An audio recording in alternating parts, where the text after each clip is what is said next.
This could be a site on a beach in Normandy that decades on from D-Day, visitors flock to see this landmark.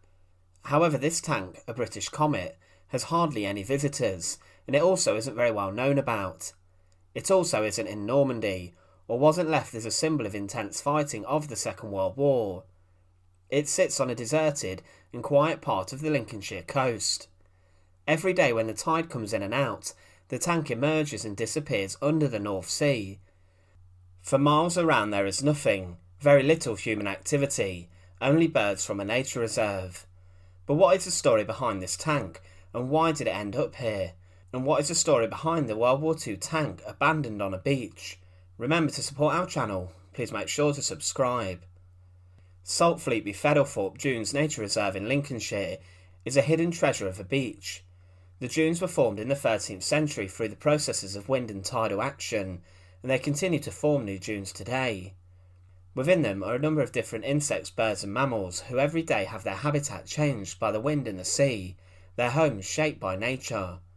It's a place which is home to a wealth of nature, plants and animals, however it's a place that's been influenced by humans over time. The site of the World War II tank sitting inside of the nature reserve is rather different, and it's not what you expect to see when you go for a walk here. But there is a backstory to it. The A34 Comet was a British cruiser tank used towards the end of the Second World War. It was developed from the Cromwell and was seen as a rather effective tank destroying vehicle. Over 1,100 were made, with many seeing action in the final days of the Second World War. The gun on the Comet was a 17-pounder high-velocity gun, which was capable of doing significant damage against some of the world's most famous tanks. Panthers and Tiger tanks could be destroyed by the armament on the Comet, but at the time when they arrived on the battlefields, they didn't have the biggest impact. The Comet arrived in December 1944, and they were intended to be used in the Ardennes offensive. However, different units began to have their Sherman tanks replaced by Comets. Only a small number of Comets saw their chance to face off against German vehicles and tanks, as the Germans were suffering a shortage of them on the Western Front. There was a report of an encounter in which a Comet destroyed a Tiger, but despite coming too late in the war, they did have a small effect. After the war, they were used throughout the Cold War, and some were sold to different countries, with the South African Army even using them in the year 2000. But why, if these tanks were brilliant, did one end up submerged in the sand on a beach? Well, the Air Ministry allegedly brought the land around the nature reserve in the 1930s for it to be used as a bombing range for target practice.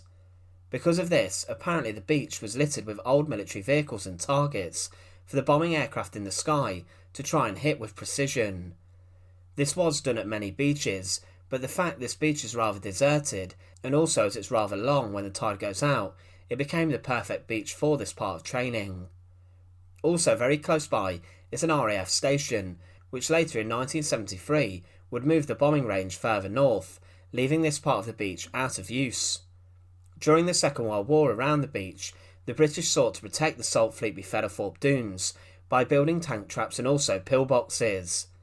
Even the dunes were mined to protect and defend from invasion, so if the Germans arrived on the beachhead, machine gun posts would be set up, and there was possibly a network of tunnels here. What is bizarre is the fact the Comet, a late World War II tank, arrived on the beach at some point when the bombing range was in use. The Comet was an expensive piece of military equipment, and to be just used as target practice is a bit sad. What is beautiful about this specific tank is the remains in the state it is in. You can see the remains of the engine block in the centre, and a turret ring is so interesting to get inside of. For someone who is a fan of tanks, to get inside and have a close look was one of the first times I've ever been lucky enough to get inside of one. You can see where the driver and commander would have sat, and also where they would have looked out through the hatch. You can also imagine where the gunner would have been sat in the turret, which would have sat on top. You can even see where the tracks would have been attached to it. It's a remarkable ruin, and helps to trigger the imagination and the stories of where this tank may have been. It may have been a wreck that came straight out of the factory but broke during training, or maybe it does hold a more detailed story. Maybe it was part of those that did see action during World War II. The point is that no one really has a definitive answer as to what this Comet's story was. That is the beauty of history. Many things are still unknown. If you do choose to visit this tank, Go on a day where it's clear and take in the breathtaking views and nature around you. There's something different to seeing a tank in a ruined condition in this setting, rather than walking around a museum littered with them. The A34 Comet abandoned on the beach is a remarkable piece of hidden history that you should go and see. Once again, thanks for watching. To support our channel, please make sure to subscribe, and once again, thank you so much for watching.